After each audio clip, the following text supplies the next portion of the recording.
ओरी चिरैया। ट्रेन के AC compartment में मेरे सामने की सीट पर बैठी लड़की ने मुझसे पूछा, हेलो, क्या आपके पास इस मोबाइल के पिन है? उसने अपने बैग से एक फ़ोन निकाला। वह नया सिम उसमें डालना चाह रही थी। मैंने उससे अपने मोबाइल का पिन दे दिया और पूछा, और कोई सहायता चाहिए? लड़की ने कहा, जी फिलहाल नहीं, थैंक्स। लेकिन ये सिम किस नाम से खरीदी गई है मुझे नहीं पता। मैंने कहा, एक बार एक्टिव होने दीजिए, जिसने आपको सिम दी है उसी के नाम की होगी।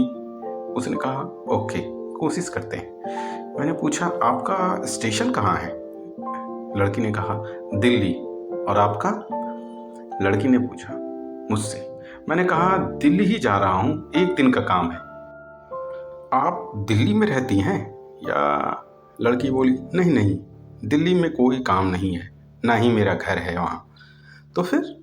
मैंने उत्सुकतावश पूछा तो वो बोली, दरअसल ये दूसरी ट्रेन है जिसमें आज मैं हूँ और दिल्ली से तीसरी गाड़ी पकड़नी है, फिर हमेशा के लिए आज़ाद। आज़ाद? लेकिन किस तरह की कैद से? मुझे फिर जिज्ञासा हुई, किस कैद में थी ये कमसिन अल्हड़ सी लड़की? लड़की बोली, उसी कैद में थी जिसमें हर लड़की होती है, जहाँ घर वाले कहें शादी कर लो, जब जैसा कहें वैसा करो।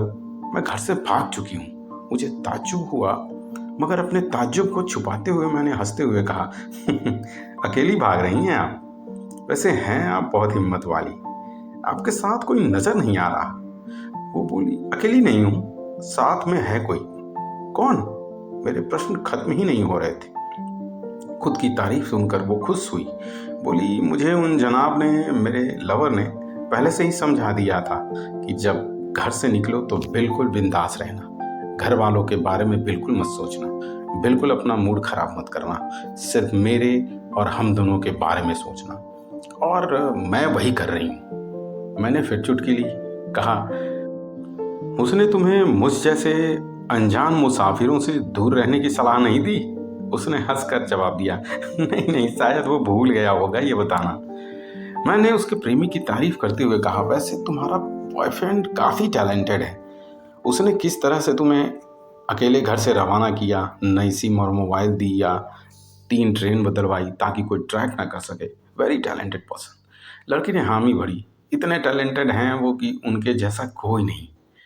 मैंने उसे बताया कि मेरी शादी को 10 साल हुए हैं, एक बेटी है 8 साल की और एक बेटा है 1 साल का। ये देखो उनकी तस्वीर। मेरे फ़ोन पर बच्चों की तस्वीर देखकर उसके मुंह से निकल गया, सो क्यूट। मैंने उससे बताया, ये जब पैदा हुई तब मैं दुबई में था, एक पेट्रो कंपनी में बहुत अच्छी जॉब थी मेरी, बहुत अच्छी सैलरी थी। फिर कुछ महीनों बाद मैंने वो जॉब छोड़ दी और अपने ही कस्बे में काम करने लगा। फिर लड़की ने पूछा, जॉब क्यों छोड़ी? मैंने कहा, एक पिता के लिए बेटी होती ही है इतनी स्पेशल। बच्ची को जब पहली बार गोद में उठाया तो ऐसा लगा जैसे मेरी दुनिया मेरे हाथों में है। 30 दिन की छुट्टी पर घर आया था, वापस जाना था लेकिन जा ना सका। इधर बच्ची का बचपन खर्च होता रहे, उधर मैं पूरी दुनिया कमा लूं तब भी घाटे का सौदा है। मेरी 2 टके की नौकरी और बचपन उसका लाखों का। उसने पूछा, क्या बीवी बच्चों के साथ नहीं ले जा सकते थे वहाँ? मैंने कहा, काफ़ी टेक्निकल मामलों से गुजर कर एक लंबे समय के बाद रख सकते हैं, उस वक्त ये मुमकिन नहीं था। मुझे दोनों में से एक को चुनना था, आलीशान रहन सहन के साथ नौकरी या परिवार। मैंने परिवार चुना, अपनी बेटी को बड़ा होते देखने के लिए। मैं दुबई वापस गया था लेकिन अपना इस्तीफा देकर लौट आया। लड़की ने कहा, वेरी इंप्रेसिव। मैंने मुस्कुराकर खिड़की की तरफ देखने लगा। लड़की ने पूछा, अच्छा, आपने तो लव मैरिज की थी ना, फिर आप भागकर कहाँ गए, कैसे रहे और वो कैसे गुजारे वो वक्त? उसके हर सवाल और हर बात में मुझे महसूस हो रहा था ये लड़की लड़कपन के शिखर पर है, बिल्कुल नासमझ और मासूम छोटी बहन सी। मैंने उसे बताया कि हमने भागकर शादी नहीं की और ये भी कि उसके पापा ने मुझे पहली नज़र में सख्ती से रिजेक्ट कर दिया था। उन्होंने आपको रिजेक्ट क्यों किया? लड़की ने पूछा।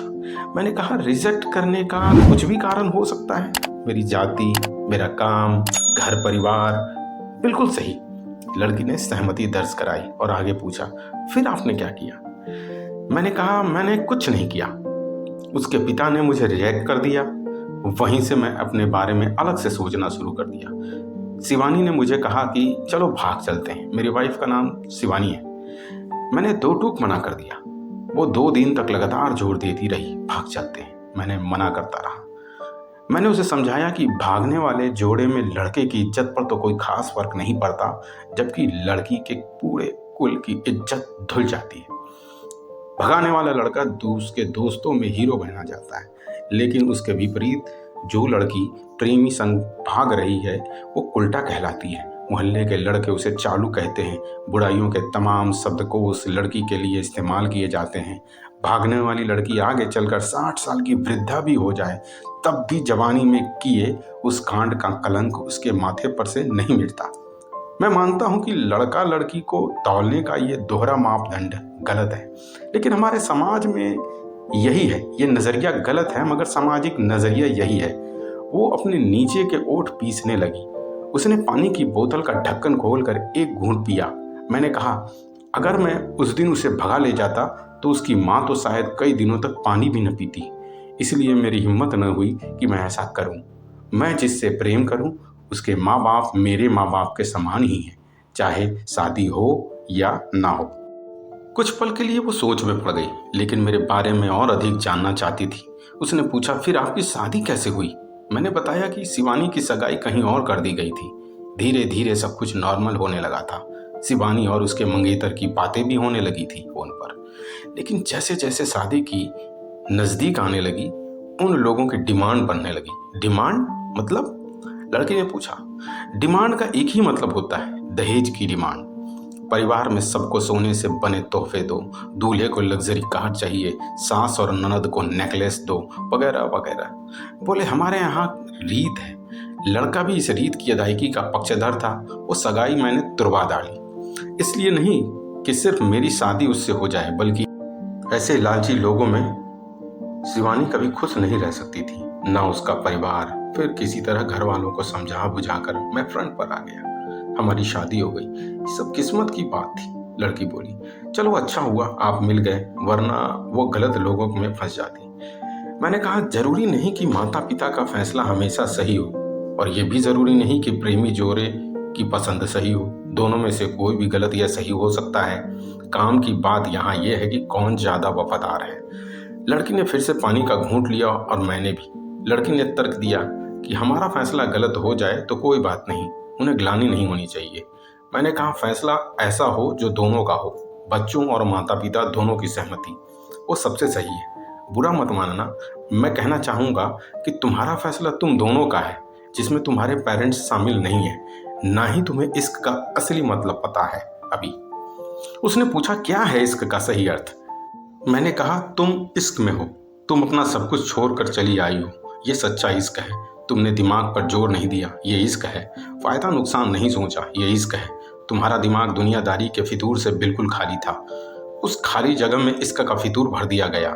जिन जनाब ने इश्क को भरा, क्या वो इश्क में है? नहीं है। यानी तुम जिसके साथ जा रही हो वो इश्क में नहीं है, बल्कि होशियारी, हीरोगिरी में है। जो इश्क में होता है वो इतनी प्लानिंग नहीं कर पाता, 3 ट्रेनें नहीं बदलवा पाता, उसका दिमाग इतना काम ही नहीं कर पाता। कोई कहे मैं आशिक हूँ और वो सातिर भी हो, ये नामुमकिन है। मजनू इश्क में पागल हो गया था। लोग पत्थर मारते थे उसे। इश्क में उसकी पहचान तक मिट गई। उसे दुनिया मजनू के नाम से जानती है, जबकि उसका असली नाम कैश था, जो इस्तेमाल नहीं किया जाता। वो सातिर होता तो कैश से मजनू न बन पाता। फरहाद ने सीरी के लिए पहाड़ को खोदकर नहर निकाल डाली थी, और उसी नहर में उसका लहू बहा था। वो इश्क था। इश्क में कोई फकीर हो गया, कोई जोगी हो गया। किसी मांझी ने पहाड़ तोड़कर रास्ता निकाल लिया। किसी ने अतिरिक्त दिमाग नहीं लगाया, चालाकी नहीं की। लालच, हवस और हासिल करने का नाम इश्क नहीं है। इश्क समर्पण करने को कहते हैं, जिसमें इंसान सबसे पहले खुद का समर्पण करता है, जैसे तुमने किया। लेकिन तुम्हारा समर्पण हासिल करने के लिए था, यानी तुम्हारे इश्क में लालच की मिलावट हो गई। लड़की अचानक खो सी गई। उसकी खिलखिलाहट और खिलंदरपन एकदम से खामोशी में बदल गया। मुझे लगा मैं कुछ ज्यादा बोल गया, फिर भी मैंने जारी रखा। मैंने कहा, प्यार, तुम्हारे पापा तुमसे प्यार करते हैं। कुछ दिनों बाद उनका वजन आधा हो जाएगा। तुम्हारी माँ कई दिनों तक खाना नहीं खाएगी, ना पिएगी पानी। जबकि आपको अपने आशिक को आजमा कर देख लेना था। ना तो उसकी सेहत पर फर्क पड़ता है, न दिमाग पर। वो अक्लमंद है, अपने लिए अच्छा सोच लेता। आजकल गली मोहल्ले के हर तीसरे लौंडे लपाटे को जो इश्क हो जाता है, वो इश्क नहीं है, वो सिनेमा जैसा कुछ है। एक तरह की स्टंटबाजी, डेयरिंग, अलग कुछ करने का फितूर, और कुछ नहीं। मैंने कहा एक काम करो, अपने प्रेमी का लव टेस्ट कर लो। उसने पूछा कैसे? मैंने कहा अपने प्रेमी को फ़ोन करो और कहो कि मुझसे दिल्ली स्टेशन पे पुलिस पूछताछ कर रही है। कहाँ से आई हो, कहाँ जाना है, मुझे डर लग रहा है। मैं तुमसे बात कराऊं क्या इनकी? फिर देखना वो तुम्हारा साथ देता है या नहीं। उसे मेरी बात उचित लगी।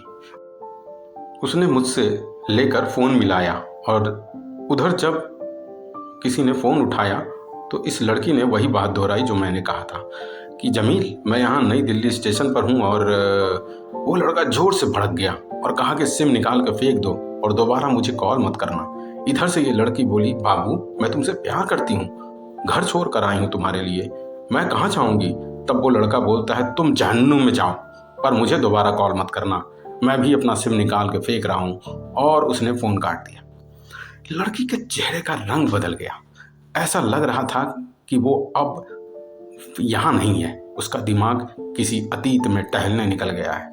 मैं अपने फ़ोन को स्क्रॉल करने लगा, लेकिन मन की इंद्री उसी तरफ थी। थोड़ी ही देर में उसका और मेरा स्टेशन आ गया। बात कहाँ से निकली थी और कहाँ पहुँच गई।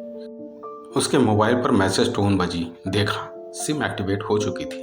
उसने चुपचाप बैग में से आगे का टिकट निकाला और फाड़ दिया। उसने अपना फ़ोन निकाला, एक नंबर डायल करके कहा, सॉरी पापा, और सिसक सिसक कर रोने लगी। सामने से पिता भी फ़ोन पर बेटी को संभालने की कोशिश करने लगे। उसने कहा, पिताजी आप बिल्कुल चिंता मत कीजिए, मैं घर आ रही हूँ। दोनों तरफ से भावनाओं का सागर उमड़ पड़ा। हम ट्रेन से उतरे। उसने फिर से पिन मांगी, मैंने पिन दी। उसने मोबाइल से सिम निकाल कर तोड़ दी और पिन मुझे वापस कर दिया। फिर उसने कहा, भैया थैंक यू फॉर एवरीथिंग। मैंने सोचा आज कोई लड़की फ्रिज में पैक होने से बच गई क्या। कहानी को अंत तक पढ़ने का धन्यवाद।